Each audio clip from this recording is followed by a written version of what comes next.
इस वीडियो में हम देखेंगे स्ट्रेस क्या होता है। इसके लिए हमने एक ब्लॉक कंसीडर किया। इस ब्लॉक का एक क्रॉस सेक्शन हमने कंसीडर किया जिसे पीला रंग से दर्शाया गया है। इस क्रॉस सेक्शन के दोनों ओर बहुत सारे मॉलिक्यूल्स या एटम्स होंगे।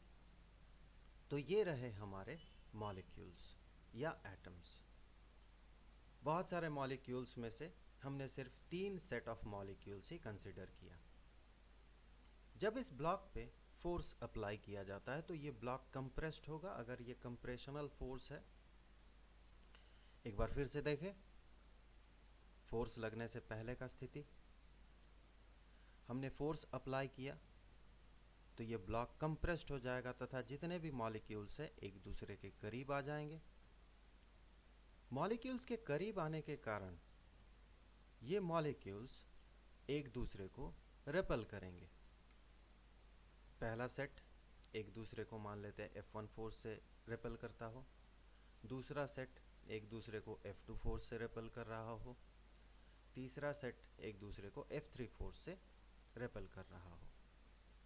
ऐसे स्थिति में हमें दिखेगा कि F1, F2, F3 इस तरह से जितने भी फोर्सेस होंगे इस क्रॉस सेक्शन के दोनों तरफ, जो क्रॉस सेक्शन हमने पीला रंग से दर्शाया है, इसके दोनों तरफ जितने भी मॉलिक्यूल्स होंगे वो मॉलिक्यूल्स एक दूसरे को रेपल करेंगे। सारे फोर्सेस को अगर हम जोड़ दें तो हमें मिलेगा total force is equal to F। जो फोर्स इस ब्लॉक पे अप्लाई किया गया वही फोर्स होगा उन सारे छोटे छोटे फोर्सेस का जोड़। तो हम इसे कहेंगे F is equal to F1 plus F2 plus F3 plus इस तरह से Fn तक। अर्थात हम मान रहे हैं कि इस क्रॉस सेक्शन के दोनों तरफ n सेट ऑफ मॉलिक्यूल्स है। इन सारे छोटे छोटे फोर्सेस के समेशन को या जोड़ को कहा जाता है इंटरनल फोर्स ऑफ रेस्टिट्यूशन। यहाँ देखें F जो फोर्स है ये एक्सटर्नल फोर्स है, ये बाहर से लगाया गया है इस ब्लॉक पे। पर ये जो F1, F2, F3 ये सारे फोर्सेस इंटरनल फोर्सेस हैं, इस ब्लॉक के अंदर क्रिएट हुआ फोर्स है। सो ये हो गया इंटरनल फोर्स ऑफ रेस्टिट्यूशन। क्यों रेस्टिट्यूशन? क्योंकि इसमें कैपेसिटी है इस ब्लॉक को रेस्टिट्यूट करने का, अर्थात जो डिफॉर्म्ड फॉर्म में अभी ये आ गया है इस डिफॉर्म्ड फॉर्म से प्रीवियस फॉर्म को रिगेन करने का ताकत है इस फोर्स में। F1, F2, F3 सबको अगर जोड़ दें तो ये सारे फोर्सेस ये इस ब्लॉक को अपना इनिशियल साइज, शेप और वॉल्यूम रिगेन करने में हेल्प करेगा। So that's why it is restitution, force of restitution. अर्थात हम कह सकते हैं वो इंटरनल फोर्स ऑफ रेस्टिट्यूशन इस F के बराबर होगा, एक्सटर्नल फोर्स के बराबर होगा। हम मानते हैं जिस सरफेस पे फोर्स अप्लाई किया गया, ये F फोर्स जिस सरफेस पे अप्लाई किया गया उस सरफेस का एरिया है A। अर्थात जो हमने क्रॉस सेक्शन कंसीडर किया था उसका भी एरिया A ही था अगर ये सिमेट्रिकल ब्लॉक हो तो। जिस सरफेस पे फोर्स अप्लाई किया गया उस सरफेस का एरिया A। स्ट्रेस होता है फोर्स डिवाइडेड बाय एरिया, अर्थात जिस सरफेस पे फोर्स अप्लाई किया जा रहा है उस सरफेस का एरिया या क्रॉस सेक्शनल एरिया। अर्थात हम कह सकते हैं कि स्ट्रेस होता है फोर्स प्रति इकाई क्षेत्रफल या फिर फोर्स पर यूनिट एरिया। हम स्ट्रेस को इस तरह से भी डिफाइन कर सकते हैं कि the internal force of restitution F per unit area of a deformed body, ये बॉडी अब डिफॉर्म्ड हो चुका है, of a deformed body is known as stress. इस वीडियो में हम देखेंगे स्ट्रेस कितने प्रकार के होते हैं। बेसिकली स्ट्रेस 3 प्रकार के होते हैं। पहला जिसे कहा जाता है लॉन्गिट्यूडिनल स्ट्रेस, दूसरा इसे कहा जाता है टेंजेंशियल स्ट्रेस या शीयरिंग स्ट्रेस, तथा तीसरा हाइड्रोस्टैटिक या हाइड्रोलिक स्ट्रेस। आगे लॉन्गिट्यूडिनल स्ट्रेस को 2 पार्ट में बांटा जाता है। पहले तरह के लॉन्गिट्यूडिनल स्ट्रेस को कहा जाता है टेंसाइल स्ट्रेस तथा दूसरे तरह के लॉन्गिट्यूडिनल स्ट्रेस को कहा जाता है कंप्रेशनल स्ट्रेस। इस वीडियो में हम चर्चा करेंगे लॉन्गिट्यूडिनल स्ट्रेस पे। हमारे पास दो ऑब्जेक्ट है, दो सिलेंडर। अगर किसी ऑब्जेक्ट को एलोंगेट किया जाता है अर्थात उस पर फोर्स लगाया जाता है और ऑब्जेक्ट एलोंगेटेड होता है, अर्थात अगर ऑब्जेक्ट पे इस तरह से फोर्स लगाया गया कि ऑब्जेक्ट की लंबाई फोर्स के डायरेक्शन में बढ़े, तो उस तरह के स्ट्रेस को कहा जाता है टेंसाइल स्ट्रेस। और अगर हम कुछ इस तरह से फोर्स लगाएं कि ऑब्जेक्ट कंप्रेस हो जाए, तो उस फोर्स से होने वाला स्ट्रेस उसे हम कहेंगे कंप्रेशनल स्ट्रेस।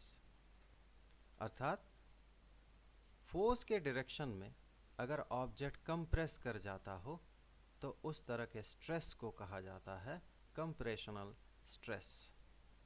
अर्थात लॉन्गिट्यूडिनल स्ट्रेस कुछ ऐसा स्ट्रेस है जिसके कारण ऑब्जेक्ट का लेंथ या तो बढ़ेगा या फिर घटेगा। अगर लंबाई बढ़े तो उस तरह के स्ट्रेस को हम कहते हैं टेंसाइल स्ट्रेस, और अगर लंबाई घटे तो उसे हम कहते हैं कंप्रेशनल स्ट्रेस।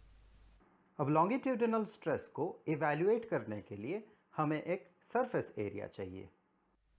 वो सरफेस एरिया कौन सा हो? हम सरफेस एरिया उसी एरिया को कंसीडर करते हैं जिस एरिया पे फोर्स अप्लाई किया जा रहा है। तो हम कहेंगे लॉन्गिट्यूडिनल स्ट्रेस या तो टेंसाइल स्ट्रेस हो या कंप्रेशनल स्ट्रेस हो, इसका magnitude is equal to force, उस ऑब्जेक्ट पे अप्लाई किया हुआ फोर्स, डिवाइडेड बाय एरिया, अर्थात वो फोर्स जिस क्षेत्र पे अप्लाई किया जा रहा उस रीजन का, उस सरफेस का एरिया। इस वीडियो में हम चर्चा करेंगे टेंजेंशियल या शीयरिंग स्ट्रेस पे। इसके लिए हम एक क्यूबॉइड कंसीडर करते हैं। इस क्यूबॉइड का बॉटम ग्राउंडेड है, अर्थात ये स्लाइड नहीं कर पाएगा।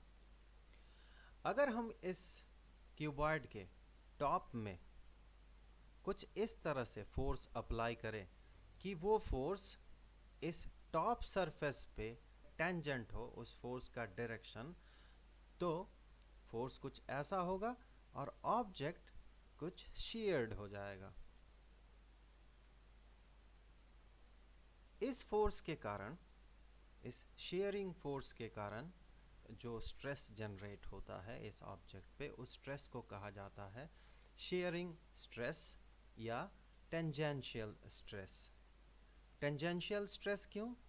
क्योंकि यहाँ पर देखें फोर्स, इस फोर्स का डायरेक्शन ऊपरी सतह पे टेंजेंट है। और इसे शीयरिंग स्ट्रेस क्यों कहा जाता है? क्योंकि इस फोर्स के कारण या इस स्ट्रेस के कारण ऑब्जेक्ट शीयर्ड हो जाता है। इसे नापते कैसे हैं? हमें पता है stress is equal to force divided by surface area. तो कौन सा सरफेस एरिया यहाँ कंसीडर करें? यहाँ पे हमें कंसीडर करना है फोर्स जिस सरफेस पे टेंजेंट है वो सरफेस। टेंजेंशियल या shearing stress is equal to force, shearing force divided by area. कौन सा एरिया? जिस सरफेस पे ये फोर्स, शीयरिंग फोर्स, टेंजेंट है। इस लेक्चर में हम चर्चा करेंगे हाइड्रोस्टैटिक स्ट्रेस या हाइड्रोलिक स्ट्रेस पे। इसके लिए हम एक ऑब्जेक्ट कंसीडर करते हैं। अगर इस ऑब्जेक्ट पे चारों तरफ से बराबर प्रेशर अप्लाई किया जाए तो हम कहेंगे इस ऑब्जेक्ट पे जो स्ट्रेस है वो है हाइड्रोलिक स्ट्रेस या हाइड्रोस्टैटिक स्ट्रेस। देखते हैं ये ऑब्जेक्ट, इस पे चारों तरफ से अगर बराबर प्रेशर पड़े तो हम कहेंगे इस पे जो स्ट्रेस है वो स्ट्रेस है हाइड्रोस्टैटिक या हाइड्रोलिक स्ट्रेस। हाइड्रोस्टैटिक स्ट्रेस के कारण ऑब्जेक्ट का वॉल्यूम में चेंज होता है। कोई भी ऑब्जेक्ट हो, अगर चारों तरफ से बराबर प्रेशर अप्लाई किया जाए तो इसके तीनों डायमेंशन में परिवर्तन होगा, अर्थात इसका वॉल्यूम में परिवर्तन होगा। अगर प्रेशर इनवर्ड हुआ, अंदर की तरफ हुआ, तो इसका वॉल्यूम घटेगा, और अगर प्रेशर आउटवर्ड्स हुआ, अंदर से अगर बाहर की तरफ प्रेशर लगा, तो इसका वॉल्यूम बढ़ेगा। सो हाइड्रोस्टैटिक स्ट्रेस को मेज़र करने के लिए हम टोटल फोर्स पता करते हैं, उसे टोटल सरफेस एरिया इस ऑब्जेक्ट का उससे डिवाइड कर देते हैं। एक एग्जांपल लेते हैं, किस स्थिति में हमें हाइड्रोलिक स्ट्रेस मिलता है, उस तरह का एक एग्जांपल कंसीडर करते हैं। हमने माना एक कंटेनर में, सिलिंड्रिकल कंटेनर में पानी है। अगर एक गेंद को हम पानी के अंदर डुबो दें, तो पानी के अपने ही वेट के कारण इस बॉल पे चारों डायरेक्शन से बराबर प्रेशर अप्लाई होगा। पास्कल्स लॉ के हिसाब से अगर पानी के सरफेस में हम कोई प्रेशर अप्लाई करते हैं, तो पास्कल्स लॉ ये कहता है कि वो प्रेशर चारों तरफ बिना बदले, बिना घटे, चारों तरफ इक्वली डिस्ट्रीब्यूटेड हो जाएगा। जबकि प्रैक्टिकली देखा जाए तो यहाँ पर इस गेंद के टॉप में तथा बॉटम में प्रेशर का एक स्लाइट डिफरेंस होगा। लेकिन अगर ये वाटर कॉलम काफ़ी लंबा हो, ये पानी काफ़ी ज़्यादा हो अगर इसमें, और इस गेंद का डायमेंशन इस पानी के हाइट के रेस्पेक्ट में अगर बहुत ही कम हो, तो इन दोनों प्रेशर का जो डिफरेंस होगा इस गेंद के टॉप में और बॉटम में, ये नेग्लिजिबली स्मॉल होगा। सो हम कंसीडर कर सकते हैं कि इस गेंद पे चारों तरफ से बराबर प्रेशर अप्लाई किया जा रहा है। सो इस गेंद पे अब जो स्ट्रेस है, उस स्ट्रेस को कहा जाएगा हाइड्रोलिक स्ट्रेस या हाइड्रोस्टैटिक स्ट्रेस।